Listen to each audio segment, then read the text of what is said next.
Directly કે indirectly A = B formula કરીને ભાજપે પણ ફ્રી બીઝની તો વાત કરી જ છે, રેવડીની તો વાત કરી જ છે, પણ કેજરીવાલનું નામ લઈને ફ્રી બીઝ નથી, કન્ડિશનાલિટી તમે કમ્પ્લીટ કરો. અમારી યોજનામાં કેવું છે કે ફોર તમને જે બેનિફિટ લો છો એના એક કન્ડિશનલ જે હ્યુમન ડેવલપમેન્ટ ઇન્ડેક્સમાં જરૂર છે એને પૂર્ણતા કર્યા પછી એટલે સાથે સાથે હ્યુમનનો જે ડેવલપમેન્ટ ઇન્ડેક્સ વધતો જાય. બીજી વસ્તુ ફરીથી શ્રદ્ધે અરુણ જેટલીજીને કોટ કરું છું, જ્યારે તમે પોલિસીની વાત કરો છો, પોલિસીસ જ્યારે બનતી હોય છે ને ત્યારે એની અંદર ઘણા બધા લોકો જોડાયેલા હોય છે. દેશના ઇન્ટેલેક્ચ્યુઅલની સાથે બ્યુરોક્રેટ્સથી લાગીને સરકારના કર્મચારી અને પાર્ટીની પોતાની પોલિસી હોય છે. આ દેશમાં એ રીતે પોલિસી ચાલતી હોય છે. એટલે સ્વર્ગીય અરુણ જેટલે કીધું છે, પોલિસી સામે ક્યારેય વાંધો નથી, પણ પોલિસી પેરાલિસિસના યુગમાંથી ભારતીય જનતા પાર્ટી બહાર રહી છે. કોઈ પણ પોલિસી બની પણ એનું ઇમ્પ્લિમેન્ટેશન ભ્રષ્ટાચાર વગર થવું જોઈએ એ જરૂરી છે. કેમ તમે આયુષ્યમાન ભારતના કાર્ડનો લાભ નથી આપતા? ત્યાં આજે આયુષ્યમાન ભારતના કાર્ડનો લાભ 5 લાખનો કેશલેસ એ દરેક બિલો પોવર્ટી લાઈન અને જે એની વ્યાખ્યામાં આવે છે એમને મળવા પાત્ર છે. પરંતુ કારણ કે એ તમે એ રીતે જોશો કે ભારતીય જનતા પાર્ટીનો છે અને જ્યાં જ્યાં ભારતીય જનતા પાર્ટીની સરકારો નથી એ સ્ટેટના લોકોને લાભ ના આપે તો આ તો સીધો જ ટેક્સ પેયરના પૈસા સાથે બનેલી પોલિસીનો જે લોકોને લાભ મળવો જોઈએ એની સાથે વિદ્રોહ છે. બિલકુલ. તમે જ્યારે શિક્ષાની વાત કરો છો તો રાષ્ટ્રીય નવી શિક્ષણ પદ્ધતિ છે એ મોદી સરકારની અંદર આવી છે. આપણી અંદર 1943 થી જ સબ સેન્ટર અને પ્રાઇમરી હેલ્થ સેન્ટરનો વાત છે. મહત્વના અપડેટ આપને આપી દઈએ, દર્શકોને જણાવી દે કે દિલ્હી ઇલેક્શનને લઈને શું મહત્વના સમાચાર મળી રહ્યા છે. સ્લમ વિસ્તારોમાં પણ ભાજપ આગળ છે. જે ઝુગ્ગી ઝૂંપડાની વાત થતી હતી પ્રચાર પ્રસારમાં પણ એ મુદ્દો રહ્યો છે. તેવામાં સ્લમ વિસ્તારોની 20માંથી 13 બેઠકો પર ભાજપ આગળ છે. પૂર્વાંચલ વસ્તી ધરાવતી 29માંથી 20 બેઠકો પર ભાજપ આગળ છે.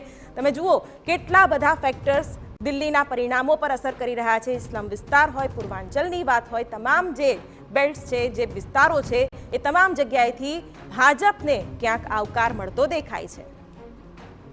તો આ સાથે હેમાંગ વસાવડા જોડાઈ ગયા છે, કોંગ્રેસ પ્રવક્તા. હેમાંગભાઈ, ફરીથી એ જ પ્રશ્ન કે કોંગ્રેસ સામે દિલ્હીમાં પણ અસ્તિત્વનો સવાલ આવીને ઊભો રહી ગયો છે. ચૂંટણી પંચ તો 0 બેઠક બતાવી રહ્યું છે. અમારા જે રુઝાન છે એમાં 1 બેઠક પર ક્યાંક ખાતું ખુલતું હોય તેવું કોંગ્રેસની સ્થિતિ.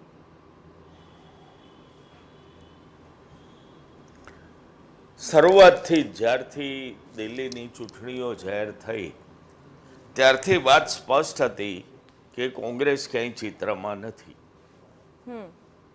કોંગ્રેસને પોતાને પણ આંતરિક સર્વે ને બધું જોતા દિલ્હીમાં બહુ સારું થઈ શકે એવી અપેક્ષા હોય એવું હું માનતો નથી.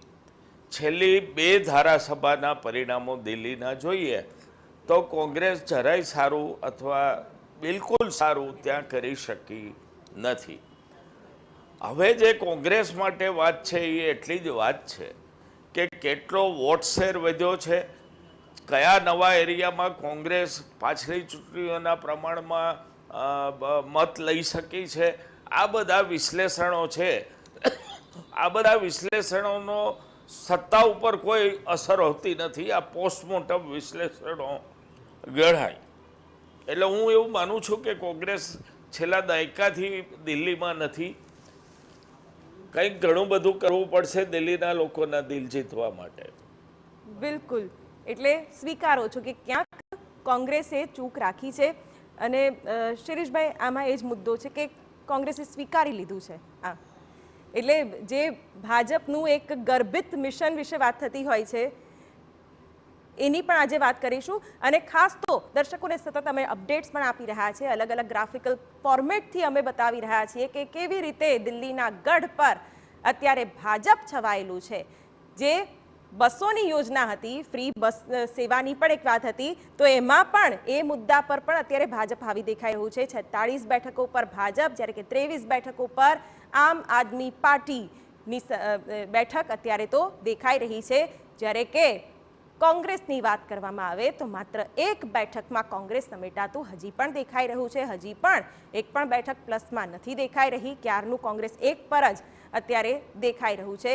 અને દિલ્હીનો આ જે ગઢ છે તેમાં ક્યાંક મોદી લહેર જોવા મળી રહી છે. 46 બેઠકો, અરવિંદ કેજરીવાલની આમ આદમી પાર્ટી 23 બેઠકો પર, જ્યારે કે રાહુલ ગાંધીના ચિત્ર સાથે કોંગ્રેસ 1 જ બેઠક પર અત્યારે જોવા મળી રહી છે. આ તમામની વચ્ચે વિશ્લેષણના મુદ્દાઓ ખૂબ જ મહત્વના બની જાય છે, કારણ કે ભાજપ માટે આ ઐતિહાસિક જીત કહી શકાય. લગભગ 27 વર્ષ બાદ ભાજપની દિલ્હીમાં વાપસી થઈ છે. છેલ્લા 10 વર્ષના ટેન્યોરમાં આમ આદમી પાર્ટી, તે પહેલા કોંગ્રેસ, અને હવે ભાજપનું રાજ દિલ્હીમાં ફરીથી પાછું આવ્યું છે. ભાજપની ઘર વાપસી થઈ છે અને આ પરિણામો ભાજપ માટે ખૂબ જ મોટા અને સૂચક પરિણામો. શિરીષભાઈ, આ જે ચિત્ર દેખાઈ રહ્યું છે, કારણ કે ઘણા બધા એલિમેન્ટ્સ હતા કે મહિલાઓને બસ સેવા ફ્રી કરવામાં આવી હતી, મહિલાઓને કંઈક અલાઉન્સ આપવાની પણ વાત થઈ હતી, પણ આ બધા મુદ્દાઓ પણ આમ આદમી પાર્ટીના કોઈએ યાદ નથી રાખ્યા. કદાચ રેવડી કલ્ચરથી એ લોકો પણ કંટાળ્યા. હા, અને રેવડી કલ્ચરની વાત કરીએ તો એના કરતાં આપણે એવું કહીએ કે લાભકારી યોજનાઓ, ચાલો, કારણ કે દરેક જગ્યાએ શહેરી વિસ્તારમાં લોકોની જરૂરિયાતો અલગ હોય છે, સેમી અર્બનમાં અલગ હોય છે, અને રૂરલમાં લોકોની જરૂરિયાતો અલગ હોય છે, બરાબર. અને દરેક પાર્ટીઓ પોતપોતાની જે કંઈ રાજનીતિક વિચારધારા છે એના હિસાબે એ લોકોને બધી વસ્તુઓ ઓફર કરતી હોય છે. ચોક્કસ એની પાછળની પોલિસીઝ હોય છે, એની પાછળના નિયમો પણ હોય છે, અને એના આધારે લોકોને એ પ્રકારના બેનિફિટ્સ જે છે અપાતા હોય છે. એટલે એમાં આમ આદમી પાર્ટી આ કર્યું ને ભાજપે આ નથી